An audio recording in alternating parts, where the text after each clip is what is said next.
The McShin Foundation is Virginia's leading peer-to-peer recovery community organization. So if you or a loved one is struggling with addiction, let us get you connected.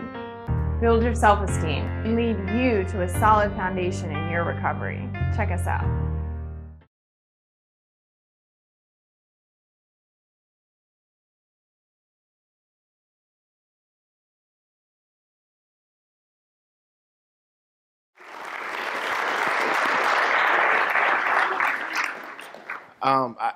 My girlfriend's sitting back there, and I don't know if she will contest to the most spiritual guy that honestly was describing there.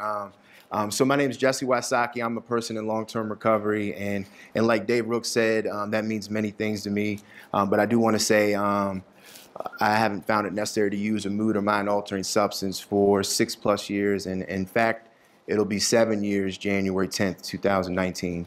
And if you knew me when I was using, believe me, that's a miracle. I want to thank Honesty and John for this opportunity to come up here and for establishing Care Talks. The first one that I watched was on YouTube, and I was just impressed with all the speakers they had. And then I got to sit through one last month, and what I realized, it was an opportunity to gain vast knowledge about substance use disorder. So when Honesty asked me to share, it's an honor and a privilege. And when she asked me to share on the topic of spiritual solutions to substance use disorder, I got to tell you, at first, like, my ego told me that, usually my ego will be like, yeah, you the man for it and you can do it, and that's usually how it works, right? But my ego told me, nah, Jesse, you're not the guy for this.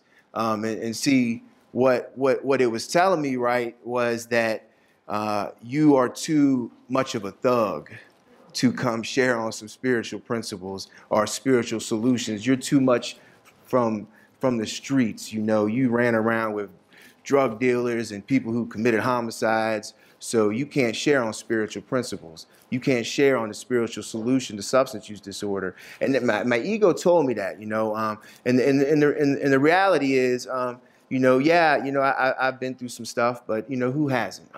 But that stuff that I've been through doesn't mean that I can't be in a spiritual solution. But for me to understand what a spiritual solution is, I got to look at what my problem is.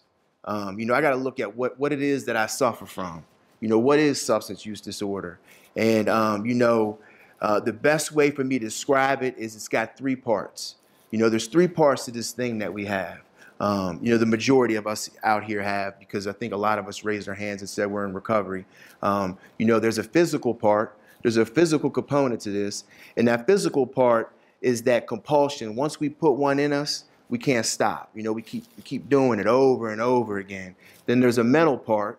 The mental is that obsession, and it's that thought that happens either before or that thought that happens after, but it's the thought that overrides all the thoughts. Then there's that spiritual part. The spiritual part is the total self-centeredness.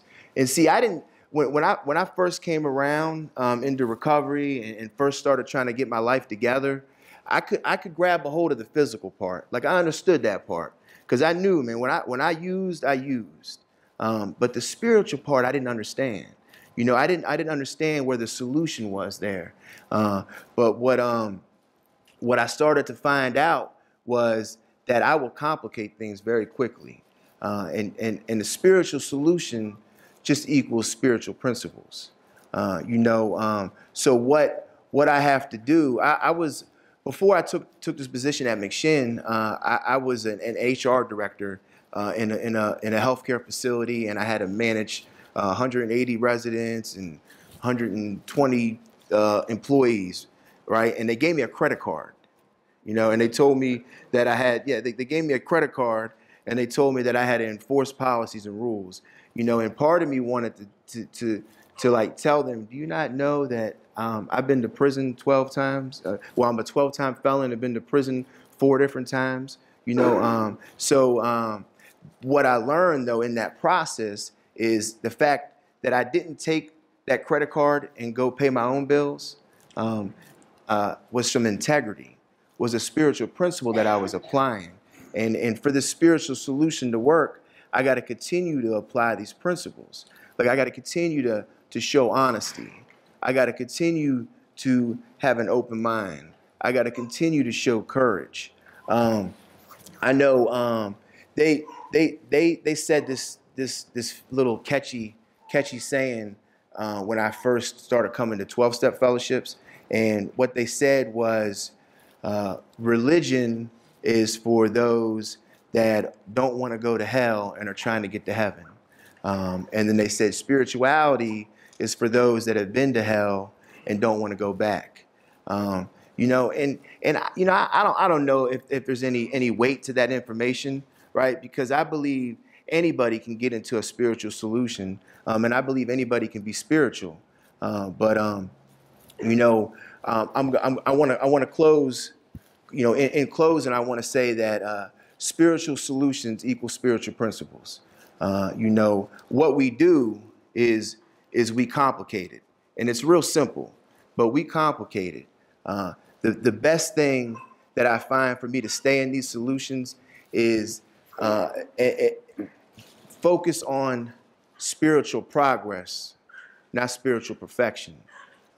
As long as I'm progressing, I stay in the spiritual solution. You know, and what happens is I get blessed tenfold. So again, you know, I got to say this. That's my daughter right there. She's saying, "Daddy, it's time to get off the stage." But look, it's an honor and a privilege to be up here again. You know, I'm just, you know, to see the turnout here, everybody that came. I'm looking forward to the speakers that are falling behind me, because, you know, I'm always trying to grow and learn. So thanks, y'all.